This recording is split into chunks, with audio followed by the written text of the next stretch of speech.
네, 그럼 이제 12주차 두 번째 시간 진행하도록 하겠습니다. 네, 일단 첫 번째 시간에는 이 기업 가치 분석을 하기 위해서 필요한 어떤 그 단어들을 요약해서 좀 알려드렸고, 그리고 기업 가치 분석의 의의라든가 아니면 그 대상자별 어떻게 사용 목적, 그러니까 분석 목적에 대해서 같이 한번 얘기를 해봤습니다. 자, 이제부터 그럼 어떻게 분석을 해야 되는지 기업 가치 분석에 대해서 같이 얘기를 해보도록 하겠습니다. 일단 기업 가치 분석 평가 방법에는요. 평가 방법에는 본질 가치 평가라는 게 있고요.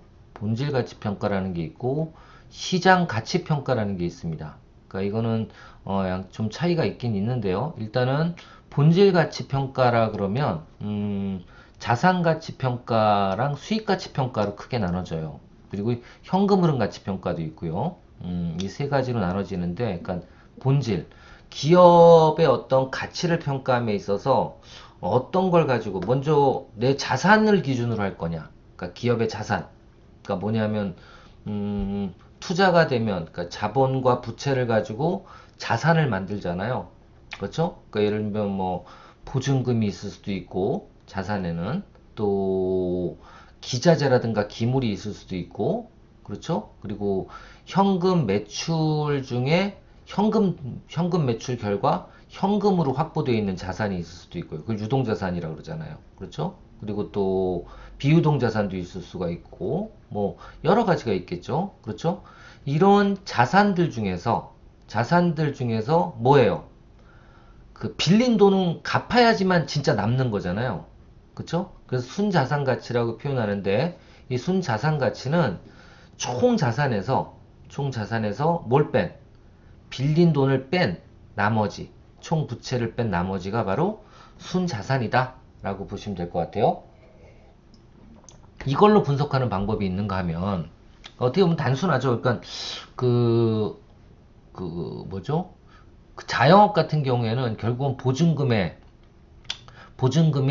뭐 인테리어비 그거에 대한 감가상각 이게 이제 순자산 가치로 따지는 거예요. 그렇죠. 보통 그렇게 할 수 있는데 더 큰 어떤 법인 같은 경우에는 이런 자산 가치 평가보다는 수익 가치 평가.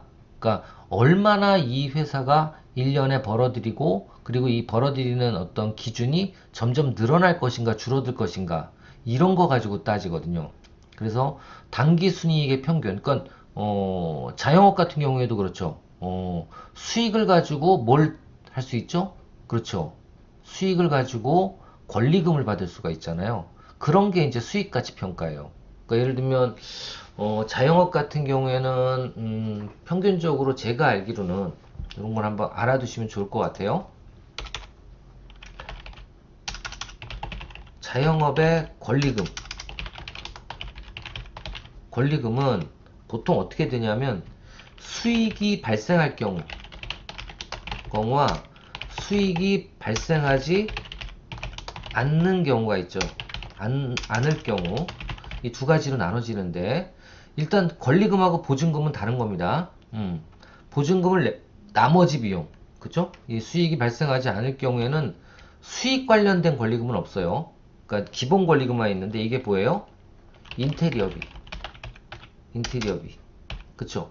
이거에 대한 감가상각 얼마나 썼는지. 그러니까 예를 들면 내가 1억을 투자하고 들어왔어요. 근데 한 5년이 됐어. 보통 요즘에 짧게 보면 3년을 봐주고요. 길게 보면 진짜 5년까지 봐주는데 이것도 수익이 많이 발생이 되면 5년까지 봐주는데 수익이 발생이 거의 되지 않는다 그러면 3년 정도. 그럼 1억을 투자했는데 한 3년 정도 지난 가게다. 그럼 3, 4천.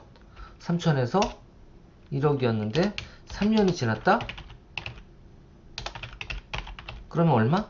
예, 한 3천에서 4천으로 권리금을 잡으시면 된다는 거죠. 근데 이것 플러스 뭐가 있어요? 바닥 권리라고 보통 표현하는 게 있죠. 내가 들어올 때 권리금을 주고 들어왔다. 근데 이 바닥 권리는 수익이 발생하지 않을 때는 빵이라고 보셔도 돼요. 영원. 자, 근데 수익이 발생할 경우에는 어떻게 돼요? 자, 인테리어는 똑같아요. 인테리어비 감가상각을 하는데 보통 이걸 많이 받을 수 있죠. 1억을 3년이 지났다 그래도 5년으로 봐서 예, 5천. 3년 지났다 그러면 감가상각을 기준을 5년을 봐가지고 예, 그렇죠. 예, 한 5천까지도 볼 수가 있고요. 또 뭐가 있어요? 두 번째, 바닥 권리가 있다. 바닥 권리가 있다 그러면 이 바닥 권리도 바닥 권리로 직접 또 받을 수도 있고요. 수익이 발생하는 경우에는 내가 들어올 때 바닥 권리로 5천만 원을 줬어. 그럼 내가 5천만 원을 받을 수도 있어요. 근데 이렇게 받는 경우가 있고요. 수익에 대해서 뭐 예를 들면 24개월치를 한꺼번에 받을 경우도 있어요. 예, 이런 식으로 계산을 합니다. 아시겠죠? 그러니까 수익가치 평가로도 자영업도 할 수가 있겠죠. 당기순이익의 평균 또는 미래 당기순이익의 현재 가치를 뭘로? 이자율로 나눈 금액이라고 표현돼 이자율을 생각해서 파악한 금액이라고 보시면 되고요. 자, 그 다음에 이제 현금 흐름 가치 평가는 뭐냐면 앞에 제가 보여드렸던 FCF, 예, 프리 캐시플로우, 여기 나와 있는 FCF. 그러니까 한마디로 영업활동 현금 흐름, 그러니까 투자 활동이 아닌 영업활동 현금 흐름으로 남아있는 잉여 현금, 예, 잉여 현금. 이거의 합으로 파악을 하는, 이거의 합의 편제 가치로 환산을 해서 파악을 하는 이런 어떤 방법도 있습니다. 이게 이제 본질 가치예요. 그래서 본질 가치는 자산 가치로 파악하는 경우가 있고 수익 가치로 파악하는 경우가 있고 세 번째 현금, 잉여 현금을 가지고 파악하는 경우가 있어요. 이 세 가지가 있다라는 거 알아두시면 될 것 같고요. 자, 요거 이제 하나씩 어떻게 파악을 하는지는 뒤에 더 자세하게 나와요. 이렇게 파악이 되고, 자, 두 번째는 이제 시장 가치 평가예요. 자, 시장 가치 평가는 쉽게 얘기하면 이제 시장에서 거래되는 어떤 그 기준을 가지고 예, 파악을 하는 거겠죠. 예, 첫 번째는 주식 가치, 그쵸? 예, 상장회사 같은 경우에는 뭐예요? 주식이 거래가 되니까 그 이제 IPO가 됐다 그러죠. 그러니까 상장이 됐다는 건 이제 기업 거래가 오픈이 된 거잖아요. 그래서 주식 시장에서 주식들이 거래가 되는 거래 시장에서 거래가 되는 그런 어떤 기업인 경우에는 뭐 파악하기 쉽죠. 그렇죠? 이런 식으로 파악을 해도 되고 자산가치평가, 수익가치평가, 현금 흐름가치평가로 파악을 해도 되지만 간단하게 뭘로? 주가의 어떤 가치로 파악을 할 수도 있는 거죠. 그래서 여기 나와 있는 것처럼 평균적으로 일정 기간에 평균 주가를 가지고 시장의 가치를 파악할 수도 있겠죠. 자, 이럴 경우에는 이거 어떻게 된 거지? 잠시만요. 이게 이렇게 됐어.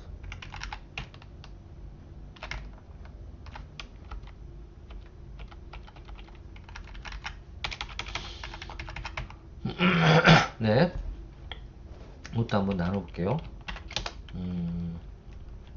평균적으로 시장의 주식 가지고 주식 관련 평가를 한다 그러면 이게 뭐래 보여요? 시가총액이죠. 시가총액. 시가총액은 어떻게 해요? 그렇죠. 일정 기간의 주가의 평균액 곱하기 뭐가 될까요? 평균액이다 그러면 안 돼요. 기업의 가치는 평균 주가 곱하기 뭐가 돼요? 예, 발행 주식 총수가 바로 뭐예요? 시가총액이고 이게 기업의 가치로 판단할 경우가 많이 있죠. 그쵸? 예, 일정 기간의 평균 주가 곱하기 발행 주식 수, 총수 이게 바로 뭐예요? 시가총액이다 라고 표현할 수 있습니다. 자, 이거는 이제 그러니까 상장 기업은 이렇게 쉽게 파악을 할 수가 있는데 시장 가치 평가를 비상장 기업의 경우에는 어떻게 해야 돼요? 이 상대 가치 평가를 합니다. 뭐냐면 유사한 그 분석하고자 평가하고자 하는 기업과 유사한 상장 기업의 매출과 이익들을 감안해서 그 매출과 이익들을 감안해서 적정 주가를 산정한다 그랬는데 이때 이 매출과 이익을 감안해서 나타내는 지수가 바로 뭐예요? 바로 이겁니다. PER, PBR 이런 거예요. 아시겠죠?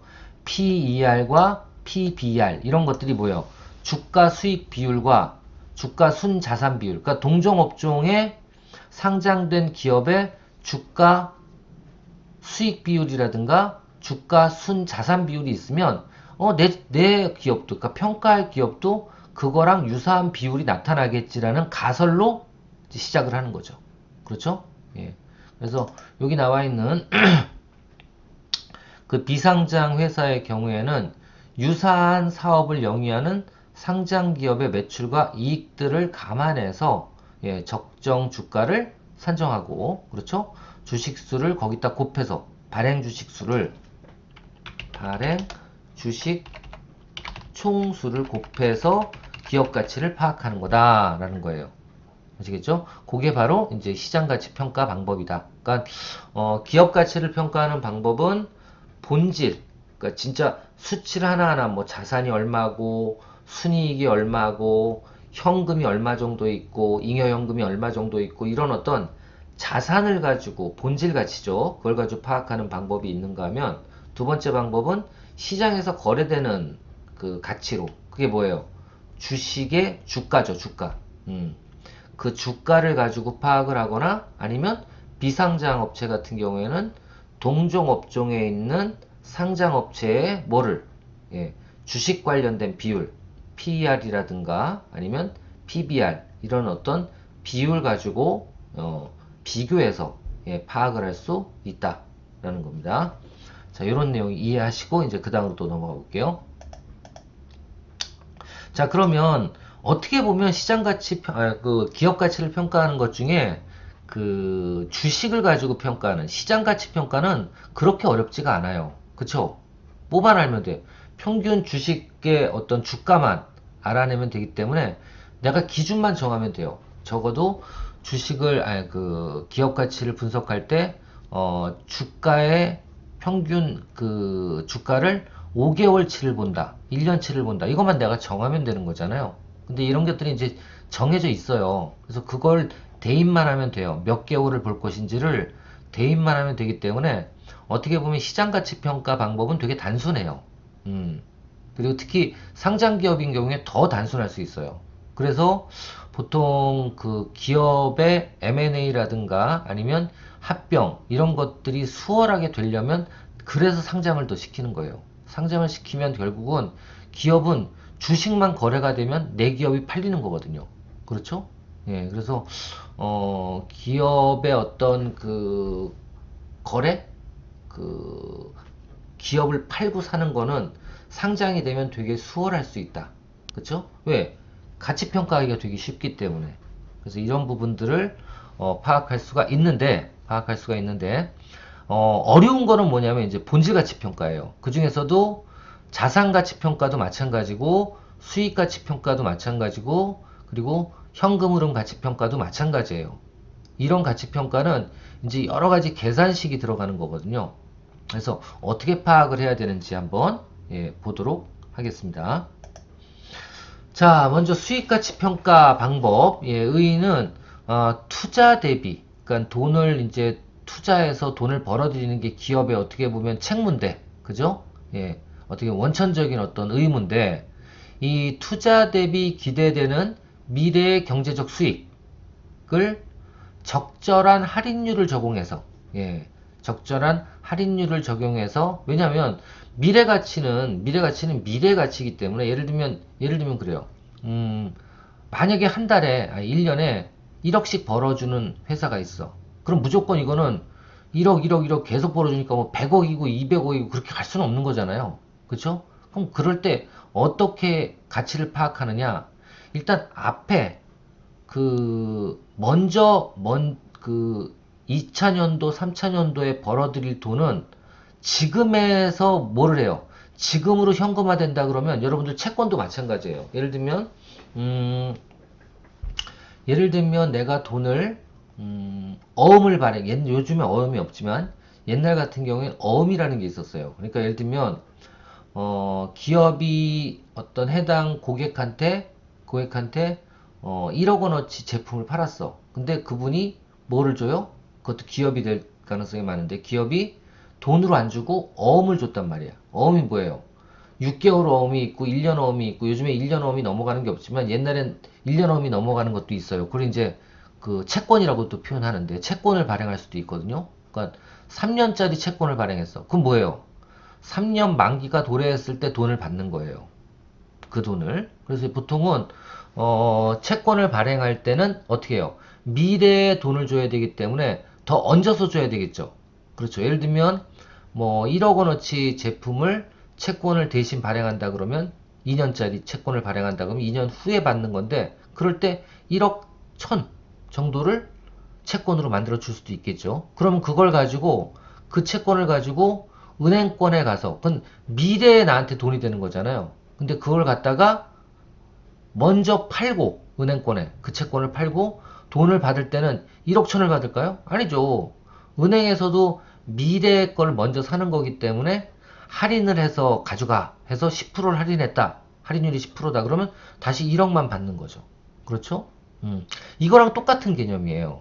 이거랑 똑같은 개념이라고 보면 돼요. 그러니까 예를 들면 미래의 경제적 수익이 아무리 1억, 1억, 1억씩 벌린다 그래도 현재의 가치는 내년도에 1억이면 적어도 10% 할인해서 9천으로 생각을 하고 그리고 그 다음 연도도 1억이 아니라 그거는 이제 3차 연도니까 그거의 두 배수 한 20%로 해서 8천만 받고 이렇게 점점 해서 기간이 한 5년 정도다. 그 기간도 정해야 되겠지만 그 기간 동안에 그 기간은 이제 다 정해져요. 보통은 평균적으로 실무에서는 감가상각으로 초기 투자비가 싹 다 없어졌을 때까지 보통 한 4, 5년을 잡아요. 그럼 그동안에 그 이익이 남은 거에 대한 현가는 할인율이죠. 그 할인율을 적용해서 현재 가치를 그 모든 그 미래 수익에 대한 가치를 더해서 할인율로 나눈 다음에 할인율을 뺀 다음에 그 다음에 그 가치를 더한 거가 바로 뭐예요? 현재 가치가 되는 거죠.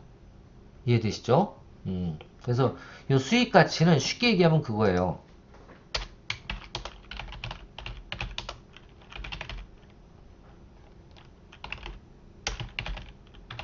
산출 방법을 아주 쉽게 설명드리면 1년에 1억씩 수익을 내는 기업의 경우 예를 들면 5년 후의 미래 가치를 현가로 파악한다면 그럼 이거 어떻게 되는 거예요? 5년 동안 1억 곱하기 5년 해가지고 5억이 현재 가치다. 이건 아니라고요. 는 아니고 어떻게 해요? 어떻게 해요? 자, 1년 곱하기 1억 플러스 그 다음에 2년차는 1억이 아니라 어떻게 돼? 2년차는 1억 곱하기 할인율 그래서 0.1 뭐 이렇게 적용을 하고 그 다음 3년차는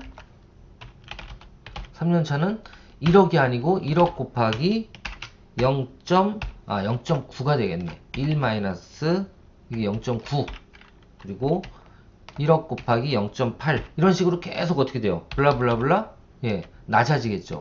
이걸 다 더한 금액이 그래서 상기의 연차별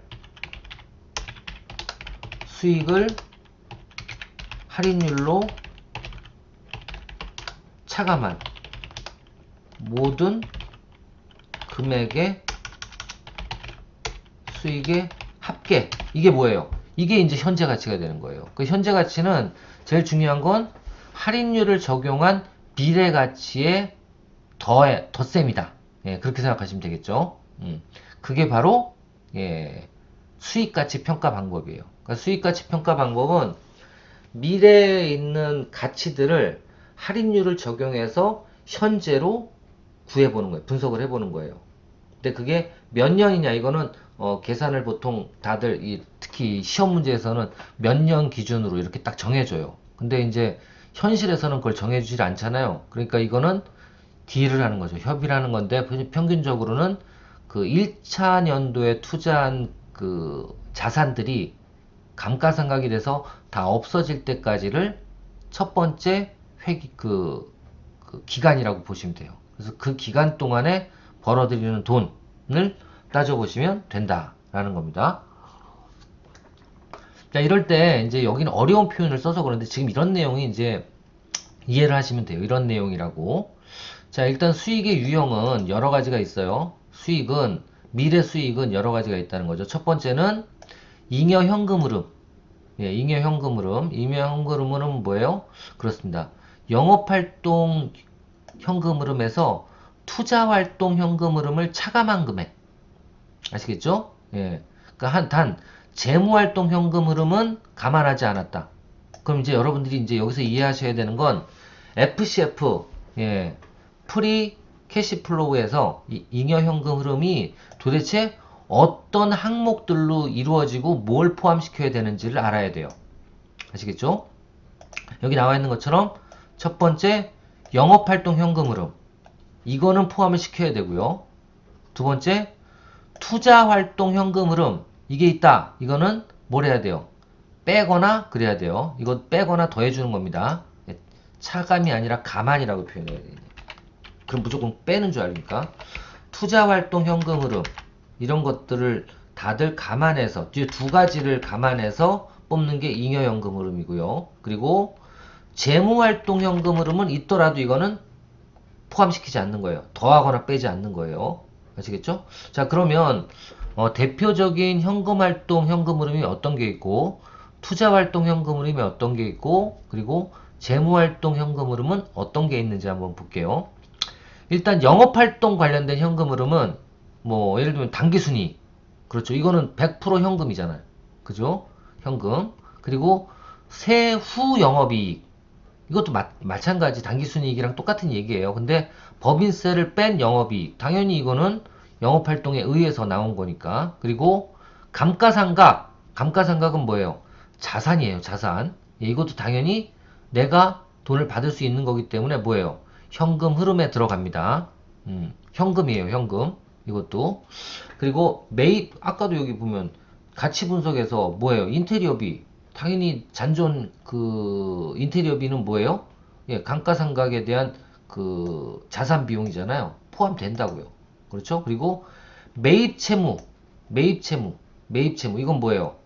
매입 채무도 영업 활동인데 매입 채무가 줄어들면 어떻게 돼? 현금은 늘어나. 그렇죠?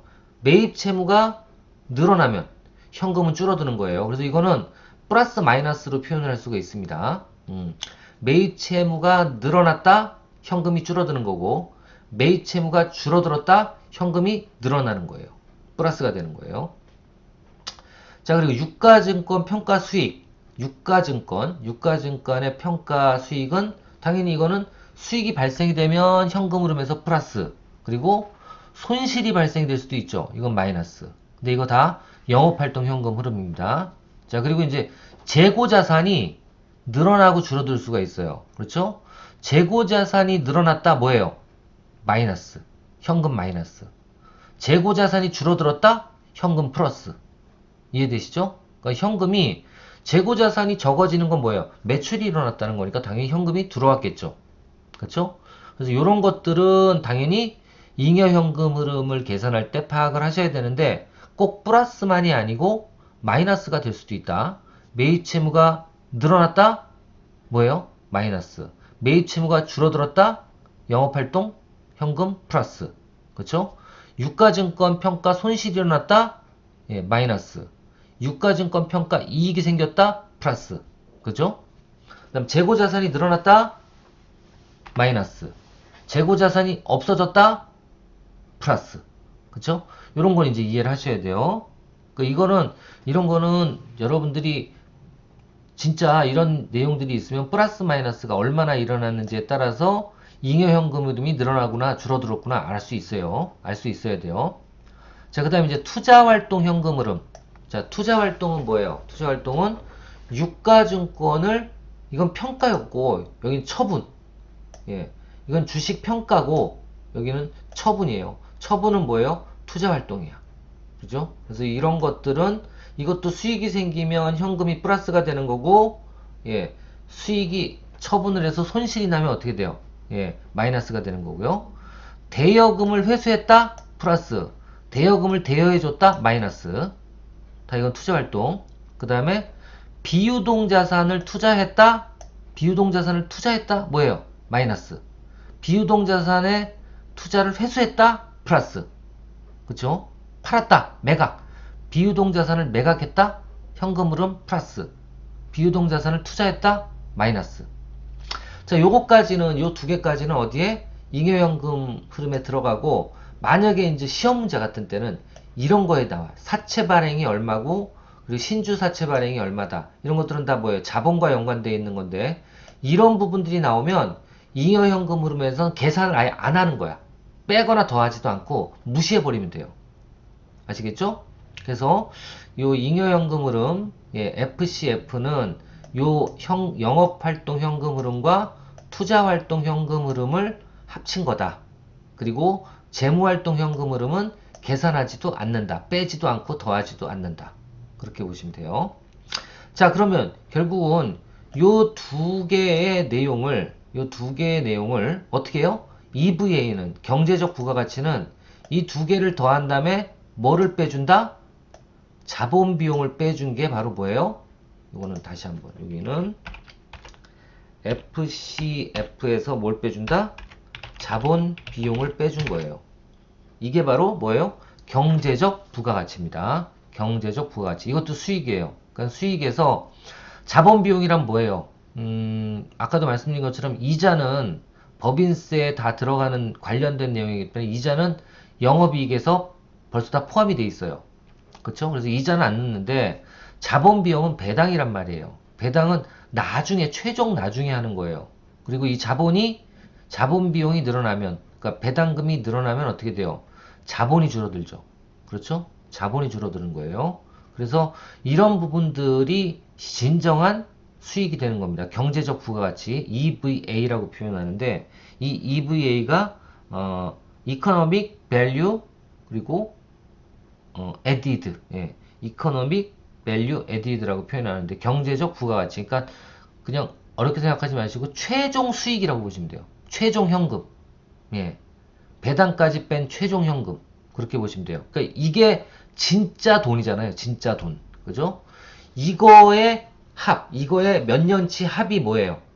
그게 바로 기업 가치가 되는 거죠. 그렇죠? 예. 경제적 부가가치의 몇 년치 합이 결국은 수익 가치가 기본 기업의 가치가 되는 겁니다. 이런 게 이제 수익의 유형이고, 또 배당금, 그렇죠? 투자자 입장에서의 경제적 수익이죠. 이거는 그렇죠? 이런 배당금도 하나의 수익 가치, 기업 가치를 판단할 수 있을 때 중요한 요소로 작용할 수가 있습니다. 그래서 이런 것들이 중요한, 이거 외에도 수익의 어떤 유형은 여러 가지가 많은데 적어도 이 세 가지는 꼭 알아두실 필요가 있습니다. 자, 요게 있고, 자, 이제 이런 걸 가지고 수익의 원천을 가지고 뭐를 기업 가치를 분석을 하는데, 일단 현금 흐름 평가 모형 분석이다. 그러면 이게 FCF. 그리고 배당 평가 모형 분석이다. 그럼 이거는 배당금. 그렇게 보시면 돼요. 그래서 배당 평가 모형에서는 배당 평가 모형 뒤에 이제 배당 평가가 뭐고 현금 흐름 평가가 뭔지 나올 텐데, 여하튼 현금 흐름 평가다 그러면 어떤 수익을 기준으로 FCF를 적용한다. 예, 그리고 더 나가서는 FCF에서 뭐를, 그렇죠, EVA를 적용한다. EVA를 적용한다. 더 들어가면, 그리고 배당 평가 모형에서는 뭐를, 예, 배당금을 적용한다. 배당금을 가지고 따진다. 그렇게 생각하고 넘어가시면 될 것 같아요. 자, 그러면 이 배당 평가 모형은 배당금이기 때문에 이건 주식이랑 관련돼서 아까 처음에 얘기한 것처럼 상장 기업의 경우에 해당되는 경우가 많기 때문에 뭐예요? 계산하기 쉬워요. 그러니까 한마디로 주식 가치 곱하기 총 발행 주식 총수 뭐 이렇게 해서 기업 가치를 구하는데, 이제 이 현금 흐름 평가 적용이라든가 수익을 기준으로 해서 예, 평가하는 어떤 방법들은 여러 가지가 있는데 그 대표적인 것들 몇 가지만 좀 설명을 좀 드리도록 하겠습니다. 자, 일단 첫 번째 기업 가치는 수익 가치 평가 방법이에요. 수익 가치 평가 방법은 기업 가치가 뭐, 그렇죠, IC 투자 자본 플러스 MVA. MVA는 뭐냐면 모든 EVA의 합 그렇게 보시면 돼요. 아시겠죠? 모든 EVA의 합을 그러니까 이걸 이제 기업 가치라 그러는데 이거를 MVA라고 표현한다. 그렇게만 알고 계시면 돼요. 예. 기업 가치는 투하 자본 IC 더하기 MVA. MVA는 뭐다?